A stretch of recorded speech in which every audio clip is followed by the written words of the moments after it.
Hello, boys and girls, ladies and gentlemen. This is Defub21, and I would like to take a moment of your time today and let you know my thoughts on some new rumors about the Nintendo NX that have emanated from the interwebs. Specifically, the source for these rumors is a Ms. Emily Rogers. Whether that's a real person or a pseudonym, I don't know. I just don't know, so we'll just have to assume that it is a real person. That's her real name. And Ms. Rogers has a proven track record of reporting Nintendo rumors that turn out to be true. She has publicized the names and the release dates of a number of Nintendo games previously that were at the time unannounced by Nintendo and then were later announced to be by Nintendo, and both the name and the release dates were as she reported. In other words, they were accurate. So she does have a proven track record for Nintendo rumors that do turn out to be true. And what she is reporting in this particular incident is that she has spoken to 7 different sources, and they have reported that the Nintendo NX does not use the x86 processor architecture, which is found in both the PlayStation 4 and the Xbox One. She has also confirmed from these sources that the NX uses special custom-made chips. The overall hardware design is very modern, I'm quoting her here. It does not use the Polaris graphics tech, which is the next generation graphics tech used by AMD, or that is developed and is to be released this year by AMD. And apparently on top of this, the NX's power is closer to the Xbox One rather than the PlayStation 4, and it may in fact be a bit less powerful than the Xbox One. Although again, it's a very narrow margin for error on that particular part of the rumor. So, taking this all into account, if it's not using AMD graphics chip technology, if it's not using x86 processor technology, then what exactly are we dealing with here?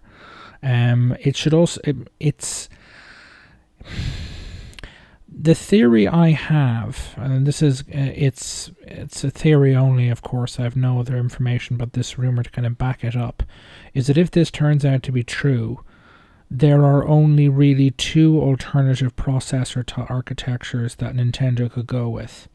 They could go with either an IBM PowerPC processor, which is by x86 architecture standards very energy intensive, and they produce an awful lot of heat. That's the 2 principal reasons they were abandoned by Apple about, I think it must be getting on 10 years ago at this stage, because IBM simply couldn't produce chips that could compete with Intel's or AMD's for use in laptops that were energy efficient enough and had low enough heat output. Was also becoming an issue in terms of energy consumption and heat output in their desktop computers as well.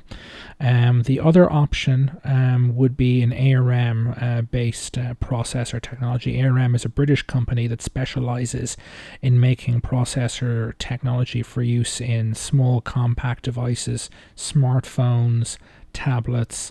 The iPhone, the iPad both have processors based on ARM technology in them. The Game Boy Advance and the Nintendo DS both used ARM technology, and I believe it's also present in the Nintendo 3DS. As to why Nintendo would go with this tech, there's one most logical reason is that the big problem Nintendo has had compared to Microsoft and Sony is that typically it's a 2-platform company. Basically, they have a portable gaming device, Game Boy originally, and now the DS series of handhelds, and they also have a home console. But their internal development capacity has always been, it's not so much, it's to a degree it is limited, but it's also down to the very high level of quality control and testing and development they tend to expend on their games to make sure the quality of those games is extremely high. The problem for Nintendo is that there has been up until now no real technological relationship between their handheld device and their home console. They've been completely technologically unrelated, which means they're kind of design and engineering teams that are working on development tools and development software and hardware, and are working on game engines effectively have to have two completely different sets of technologies that have to be developed simultaneously, one for their home consoles and the other for their handheld gaming devices. And Nintendo has spoken previously of wishing to combine those two teams into a single team to maximize output. That they wanted to be able to use the same development tools, the same game engines on both the home console and the portable handheld gaming device. And the problem, of course, for Nintendo in this respect is that either x86 or IBM PowerPC processors just consume too much power and produce too much heat for use in a handheld gaming device or a tablet or a smartphone. They just eat up too much power. There's no way you could use either of those technologies in a handheld. So the only other option left for them is to go with ARM. So if they go with ARM for the processor function, and they use an advanced but very energy efficient graphics chip technology for use in both the home console and also in the handheld, that would give them the same hardware in both systems, the handheld and the home console. Admittedly, the home console we would assume would be, again, designed for a greater priority for energy efficiency and low heat output, so it wouldn't be as powerful, but it would still run the same engines, the same development tools would still work on it, and so on. Now, the thing about this is, though, is that while ARM chips are, again, great for energy efficiency, great for low heat output, and are the standard effectively for use, I would assume that the market penetration for the ARM chips in portable devices must be over 90%. That's how preeminent they are globally. But they've always lagged behind x86 chips in terms of power. Now, it's true that because of the smartphone revolution that was kicked off by the iPhone in 2007, the amount of spending on R&D and development to advance portable and computing technology has increased exponentially. And compared to where it was back in 2006 or 2007 when the iPhone came out, in terms of how advanced portable graphics chip tech is now and how advanced portable processor technology is now, it's come along massively. And it's now got to the point that, combined with the fact that both the Xbox One in particular but also the PlayStation 4 were, at the time of their release in 2013, somewhat conservative designs. The processors in both systems are somewhat low end in the x86 space in terms of performance. They were more low energy consumption, low heat output orientated designs. I think it's the Jaguar cores, if memory serves, is what they're used in both, which are provided by AMD, that it is possible for them to build a system around effectively smartphone/tablet parts that would be able to match the Xbox One or be very close to it in terms of performance. Now, the real question is, though, and this is the thing I've been thinking of myself, and it's been kind of bouncing around the back of my head. Nintendo's current CEO, whose name I will not even try to pronounce, has said that the Wii U that the Nintendo NX is not a replacement for the Wii U and is not a replacement for the 3DS. Now, this is typical third pillar stuff. Nintendo did this with the DS, in other words, saying, oh no, it's not replacing the Game Boy, but once the DS was a huge success, that's exactly what it did. The question has to be, though, is what if they're being, honest this time, that the system, that the NX is not a true replacement for the Wii U, that it is not a replacement for the 3DS?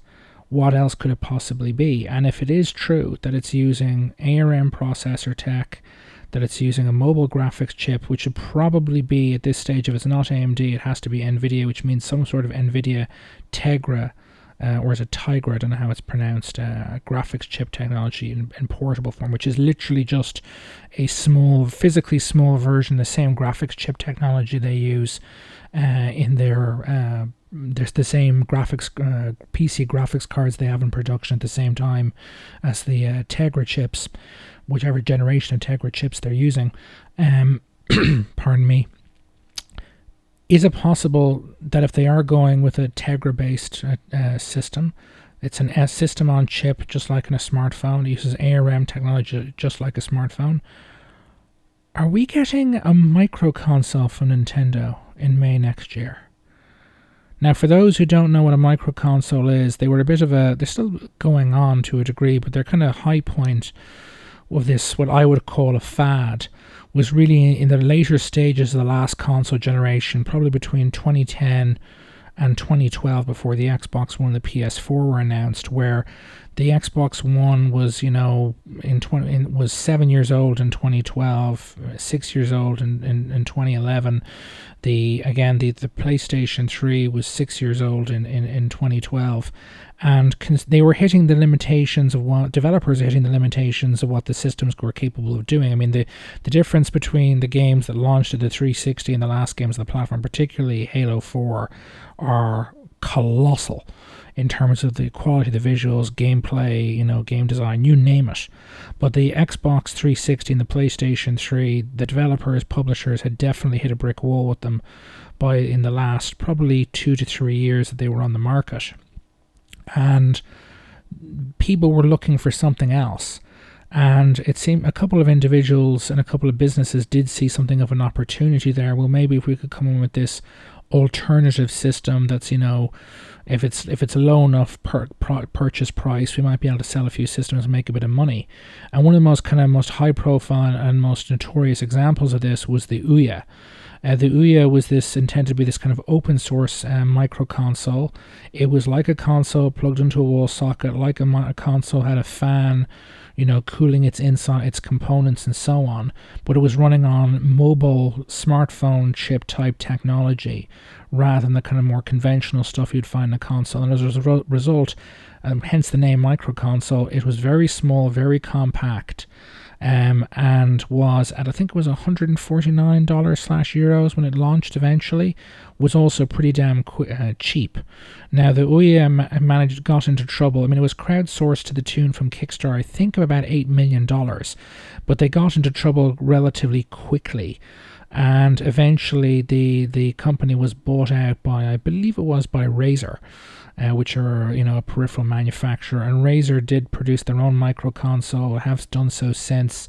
You also have Nvidia has their own line of Nvidia Shield portable handheld gaming devices, which can also stream PC games, and I think they have a micro console too that you can stream your PC games onto your TV or whatever. And I don't think Nintendo be doing the whole streaming thing. Maybe I'm wrong on that, but the possibility is, because we can remember the Wii U as a games console was a piece of junk when at the moment it came out in 2012. Its processor was technology that had been abandoned by IBM, or is based on technology that had been abandoned by IBM in the late 90s. It was hugely underpowered compared to the 360 and the PlayStation 3. A mobile-based micro console would easily be able to run software emulation to emulate all the Wii U's games. It would be, again, the 3DS uses the same kind of ARM processor tech inside it, so it'd be even less difficult for Nintendo to software emulate or provide an emulated environment for 3DS games to run on the Wii U as well, on this new console, the Nintendo NX as well. Is it possible what we're getting next year is a cheap Nintendo micro console called the NX, or so whatever else they decide to call it, that will run every, certainly first and second party Nintendo Wii U game, and will be backward compatible with every, certainly Nintendo first and second party Wii U game and any 3DS game that has been released by Nintendo, also possibly third party games as well. Now, if it is a micro console, it won't come with a hard drive. It'll have solid state memory on the inside of it, which will help drive down the cost of the system. And it probably won't have an optical drive, so if you want to play your Wii U games on this system, you'll probably have to buy them in digital form. One would hope, fingers crossed, that they'd be cheap. But I think, this is, if it is using ARM tech, if it is using, a mobile graphics chip technology from Nvidia, I think there's a good possibility that's what we're actually looking at, that it's a micro console whose principal selling point is you can run all the Wii U games are available for it, that'll emulate the Wii U's hardware capabilities. You can run all of them. Can you buy them digitally? That, again, there have been reports about Nintendo using cartridges on this new system for some strange reason.